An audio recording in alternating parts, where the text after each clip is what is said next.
Good morning students. बेटा आज हम लोग नेक्स्ट टॉपिक है जो आपका सेंस ऑर्गन्स करेंगे, लेकिन जो हमने लास्ट टॉपिक किया था ब्रेन ऑफ द पिजन, ठीक है, उसके साथ आपकी दो क्रेनियल एंड स्पाइनल नर्व्स आती हैं जो कि आप फ्रॉग वाली जो क्रेनियल एंड स्पाइनल नर्व्स है वो सेम लर्न करोगे, ठीक है, जो मैंने पिछले चैप्टर में आपको बताई थी फ्रॉग के लिए, ठीक है, आपने की थी वही इसमें पिजन में भी जो क्रेनियल नर्व्स हैं वो करनी है और स्पाइनल नर्व्स, ठीक है। उसके बाद हमारा आता है सेंस ऑर्गन। सेंस ऑर्गन्स में से जो टेस्ट बर्ड्स हैं, ठीक है, वो क्या ग्रुप ऑफ सेल्स रहते हैं, ठीक है, उसके ऊपर हेयर्स प्रेजेंट होते हैं और दूसरी साइड पे नर्व एंडिंग्स प्रेजेंट होती है। लेकिन जो ये टेस्ट के लिए टेस्ट बर्ड्स होते हैं they are present on the tongue region of the they are present on the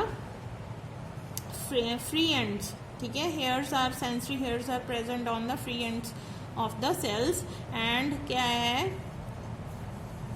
chemical के लिए ये सेंसिटिव होते हैं, ठीक है, which is formed in the mucus covering them, ठीक है। तो ये जो टेस्ट बर्ड्स होते हैं they are present on the lining of the buccopharyngeal cavity, ठीक है, because tongue is absent, right. तो नेक्स्ट आ जाता है olfactory sac, they are present in the external ears, ठीक है।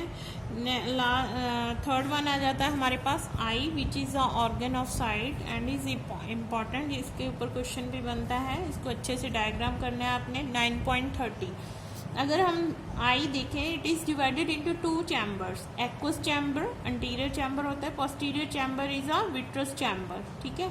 तो जो पोस्टीरियर चैम्बर होता है they provide a shape to the eye. तो 3 लेयर्स होती हैं पीछे जो आई की होती हैं। Outermost layer is sclerotic layer which provides protection as well as shape to the eye. Next one is a choroid layer which is a highly vascular and blood supply रहती है और nerve supply रहती है। And innermost layer is a retina which is responsible for the image formation। तो ये 3 layers रहती है पीछे वाली साइड में आई के, ठीक है। Apart from these 3 layers there are few centers are also present, जैसे कि एक fovea centralis है, ठीक है, that point is actually is a place on the retina where image is formed। तो उस पॉइंट को क्या कहते हैं फोविया सेंट्रलिस। और एक है ब्लाइंड स्पॉट, यहाँ पे सिर्फ नर्व एंडिंग्स रहती हैं, जो रेटिना का पार्ट है वो नहीं प्रेजेंट होता, तो इमेज फॉर्मेशन में इसका कोई रोल नहीं रहता, इसलिए इसको ब्लाइंड स्पॉट कहते हैं, ठीक है। उसके अंदर एक स्क्वेयर शेप्ड है जो डार्क कलर का एक रहता है organ, that is a pectin, ठीक है। इसका मेन फंक्शन आगे हम लोग डिस्कस करेंगे जैसे आई में करेंगे, ठीक है। इसके 3 फंक्शंस है बेसिकली, एक तो रेटिना को नरिशमेंट करना, सेकंड जो है मूवमेंट है ऑब्जेक्ट्स की, जो रीड करता है बर्ड्स मूवमेंट, मूव कर रहा है कोई ऑब्जेक्ट, ठीक है, कोई ऑर्गेनिज्म, तो वो इसकी हेल्प से रीड करता है, पैक्टन की हेल्प से। थर्ड फंक्शन है जो ये लेंस है इसका जो कर्व है उसको चेंज करने में भी ये हेल्पफुल रहता है, ठीक है। तो आगे की तरफ देखें तो outermost layer is known as the conjunctiva and is followed by the another layer which is a transparent, तो इसको कहते हैं कॉर्निया, ठीक है, which is followed by a chamber filled with the fluid is known as the aqueous chamber, ठीक है। तो उसके बाद क्या है आगे लेंस पड़ा हुआ है, ठीक है, जिसके थ्रू लाइट पास होके आगे इमेज बनती है। Lens is hold by the various kinds of muscles. First one is ciliary body, उसको पोजीशन पे रखती है, सिलियरी बॉडीज हैं जो ऊपर नीचे रहती हैं दोनों तरफ। उसके बाद क्या है स्क्लेरोटिक मसल्स भी रहते हैं, ऑसिकल्स रहते हैं, इट प्रोवाइड्स द ऑसिकल्स क्या होते हैं they are somewhat soft bones, ठीक है, जो आगे उसको प्रोटेक्ट करती हैं लेंस को, ठीक है। आगे क्या है आइरिस है, iris are modified muscles which जो कंट्रोल करती हैं एक्सपेंशन एंड जो उसका कंट्रैक्शन है लेंस का, it is controlled by the iris muscles, ऊपर और नीचे दोनों प्रेजेंट होंगे। And between the upper and lower iris there is a space which is known as the pupil. ठीक है, तो एक स्पेस है, उसको पुपिल है, जो उसको पुपिल बोलते हैं। Pupil is not any kind of organ, it is just a pore between the upper and lower iris muscles. ठीक है, it is all about the basic structure of the pigeon eye, right. तो अभी function कैसे होता है आपको सबको पता है। There are 2 types of glands are present, Harderian glands and lacrimal glands. Harderian glands हैं जो ऑयल स्क्रीट करते हैं, यहाँ पे जो लोअर आईलिड है वहाँ पे प्रेजेंट होते हैं। ठीक है, और जो लैक्रिमल ग्लैंड्स हैं वो वाटरी जो फ्लूइड होता है वो स्क्रीट करते हैं। ठीक है, तो ये 2 ग्लैंड्स प्रेजेंट है। एंड थर्ड जो निक्टिनेटिंग मेम्ब्रेन है वो भी प्रेजेंट है पिजन में। ठीक है, तो ये है बेसिक स्ट्रक्चर। अभी काम कैसे होता है, आई का फंक्शन कैसे करती है ये। अभी जो कंजक्टिव एंड कॉर्निया है वहाँ से लाइट पास होती है।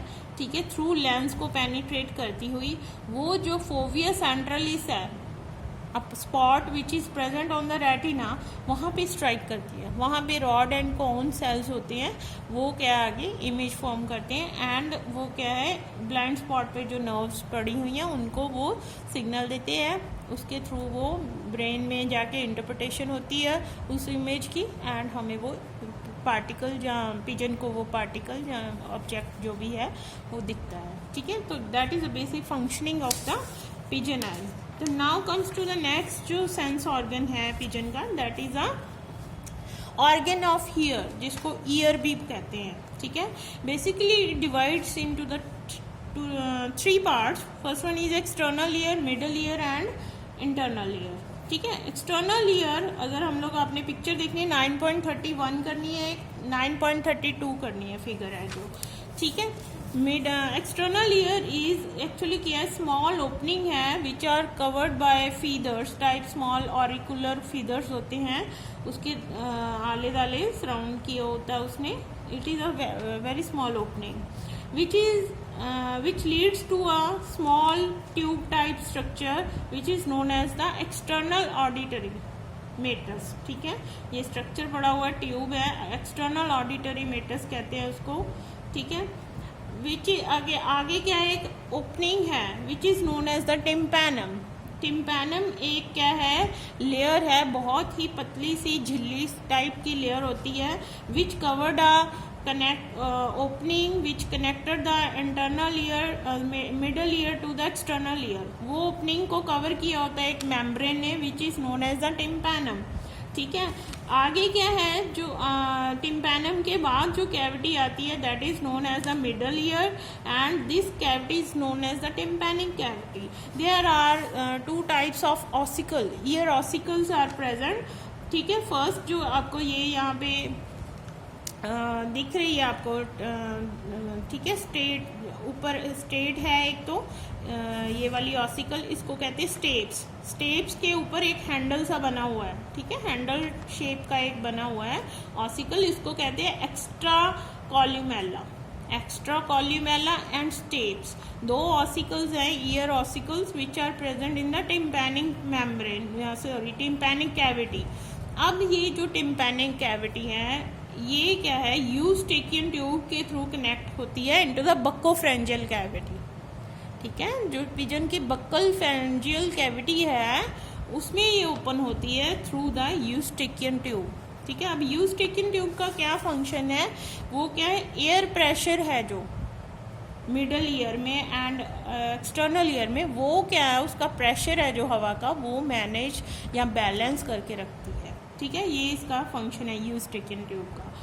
तो आगे जो tympanic cavity leads to a internal year.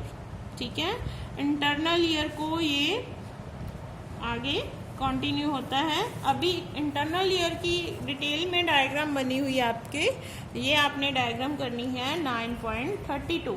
अभी जो इंटरनल ईयर है उसको हम लोग वेस्टिब्यूल भी कहते हैं। वेस्टिब्यूल को अगर डिवाइड करें तो 2 पार्ट्स बनते हैं इंटरनल ईयर के, यूट्रिकुलस जो अपर पोर्शन है और नीचे वाला पोर्शन उसको कहते हैं सेकुलस। ठीक है, दोनों को मिला के वेस्टिब्यूल कहते हैं, अलग अलग से utriculus and lower one is a sacculus. अभी जो यूट्रिकुलस है it has 3 semi circular ducts, एक anterior semi circular duct, posterior semi circular duct and horizontal semi circular duct. ठीक है, तो जो मिडल में पोर्शन रहता है वो है क्रूअस मेम्ब्रेन।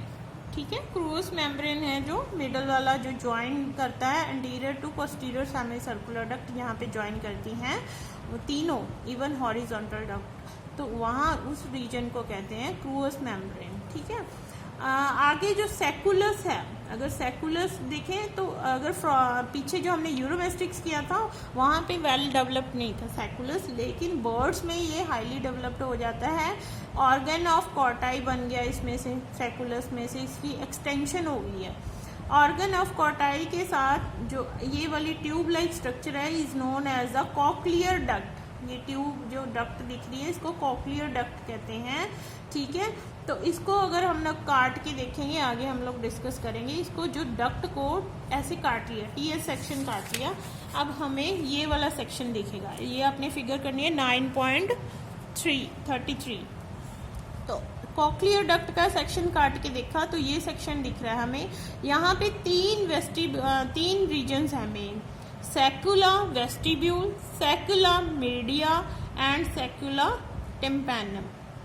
ठीक है, तो ये जो बेटा मिडल वाला है सैकुला मीडिया, ये मेन रीजन है। ठीक है, इसमें क्या है, 3 मेम्ब्रेन प्रेजेंट रहती हैं। ऊपर वाली मेम्ब्रेन है जो, उसको बोलते हैं रेजिनर्स मेम्ब्रेन, ये। ठीक है, उसके नीचे एक और मेम्ब्रेन है which is known as the tectorial membrane. ठीक है, एंड जो थर्ड मेम्ब्रेन रहती है वो है बेसिलर मेम्ब्रेन। ठीक है, अभी क्या है, जो सैकुला वेस्टिब्यूल एंड सैकुला टिम्पैनम है, इन दोनों में एक जैसा फ्लूइड प्रेजेंट रहता है which is known as the perilymph. लेकिन जो सैकुला मीडिया है उसमें एंडोलिम्फ टाइप ऑफ फ्लूइड रहता है। जैसे ही वाइब्रेशन हुई, ठीक है, air with the help of the air, किस फ्रीक्वेंसी की एयर आ रही है, तो ये जो बेटा सारा सिस्टम है ये वाइब्रेट करने लग जाएगा। ठीक है, with the pressure of the air, internal air में जैसे ये वाइब्रेट करेगा तो ये इसमें जो एंडोलिम्फ पड़ा है अंदर, ठीक है, ये सारा फ्लूइड भी वाइब्रेट करने लग जाएगा। ठीक है, तो जिस फ्रीक्वेंसी से ये जो पेरिलिम्फ फ्लूइड है वो वाइब्रेट करेगा, उसी फ्रीक्वेंसी से जो रेजिनर मेम्ब्रेन है वो वाइब्रेट करेगी। अब जो वाइब्रेशन है रेजिनर मेम्ब्रेन से टेक्टोरियल मेम्ब्रेन में आ जाएगी। ठीक है, और फिर क्या है, जहाँ पे ये जो बेसिलर मेम्ब्रेन है यहाँ पे ऑर्गन ऑफ कॉर्टाई पड़े हैं। अभी ऑर्गन ऑफ कॉर्टाई के सिंपल सेल्स होते हैं ऐसे करके न्यूक्लिएटेड, उसके जो ऊपर वाला हिस्सा वहाँ पे सेंसरी हेयर्स रहते हैं और नीचे वाले हिस्से में नर्व एंडिंग्स रहती हैं, उसको बोलते हैं ऑर्गन ऑफ कॉर्टाई। कहाँ पे प्रेजेंट है, बेसिलर मेम्ब्रेन पे। तो ये सारा स्ट्रक्चर वाइब्रेट करने लग जाएगा उस फ्रीक्वेंसी से जिस फ्रीक्वेंसी की एयर हमारे पिजन के कान में पड़ रही है। ठीक है, तो जैसे ही जो टेक्टोरियल मेम्ब्रेन है एंड ऑर्गन ऑफ कॉर्टाई है एक दूसरे से ये रब होना शुरू हो जाएंगे with the help of the vibration. तो उसी वाइब्रेशन को वो जो ऑर्गन ऑफ कॉर्टाई सेल्स हैं वो नर्व्स को मैसेज सेंड कर देंगे और नर्व्स हैं जो मैसेज लेके ब्रेन के पास जाएंगी। वहाँ पे जो साउंड है वो साउंड की इंटरप्रिटेशन होगी कि किस फ्रीक्वेंसी का साउंड है और कैसा साउंड है। ठीक है, तो ऐसे ये वर्क करता है ईयर। तो ये आपने डायग्राम इसमें 3 करनी है, 9.31, 9.32 एंड 9.33। ये आपने अच्छे से कर लेना, इस पे क्वेश्चन बनता है। ठीक है, तो कल को हम लोग करेंगे urinogenital system of pigeon, that is the last system of this chapter. Thank you very much.